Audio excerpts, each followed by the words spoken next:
12th grade, senior year. For most people, it's filled with fond memories of the good old days and that tingling excitement for what the future holds. For Sarah Fowler, it brings back one of the toughest memories in her life. She found out that year that her mom had stage 4 ovarian cancer. With doubts about attending Liberty University, her school of choice, it was her mom who encouraged her to follow her dream, even though it meant Sarah would be 850 miles away. My whole family supported me, and even my mom herself said, "Sarah, if you stayed here, I would not be happy. Like, you're not staying here. Get out of here. Go live your life and do what you were meant to do, and go to university, go to Liberty."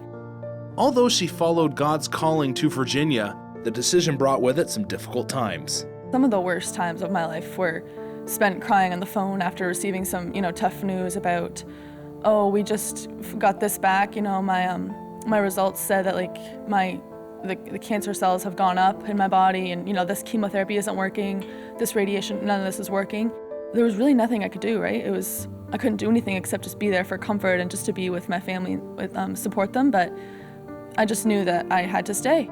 Through the tough times, God gave Sarah a way to block out life's struggles. It came on the ice. Hockey was definitely an escape for me. It has been my whole life for everything. As soon as you step on the ice, it doesn't matter about anything else. You just play for yourself and ultimately for the Lord. While Sarah was using hockey as an escape, God was building her a support system for the most difficult time in her life. I got a call from my dad, and he told me over the phone that he's like, "You need to come home if you can, because it's getting about that time, the time that I was dreading, ever since she was diagnosed." As I was on the phone with him, I heard the door open, and a bunch of my teammates and my coach came flooding in. It would be here that God showed Sarah his love through her team. My coach actually helped me get home.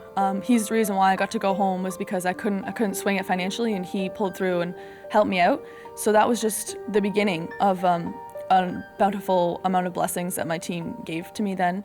They all taped their sticks for the teal ovarian cancer. They taped their sticks, and they had stickers on their helmet, and they just showed me such amazing love and support that I never would have ever imagined. I was absolutely blown out of the water. I couldn't even express to them how thankful I was, and how appreciative I was, and how loved I felt. I felt the love of Christ through my team. Through this tragedy, the team's bond grew even stronger. We just learned what the true meaning of a team is, and it's support, and it's love, and it's encouragement, and it's lifting up no matter what. And the team did lift up, dominating the national tournament and upsetting national favorite Miami of Ohio.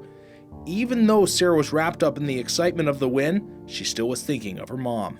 As soon as the timer hit 0, we all rushed onto the ice in a huge big pile celebrating the game. And it wasn't until afterward when I was like, I wish my mom was here wearing my jersey like all these other parents are wearing their kids' jerseys. I wish she was here to see this win. I wish she was here to celebrate with me.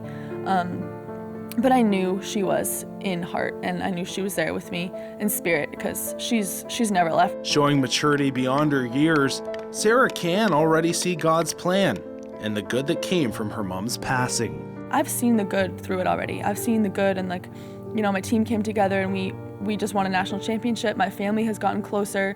My relationships, I value my relationships more. So God's using it for good, not only in my life, but in so many others. God's timing is perfect, and that He is going to use every situation in this life for our good.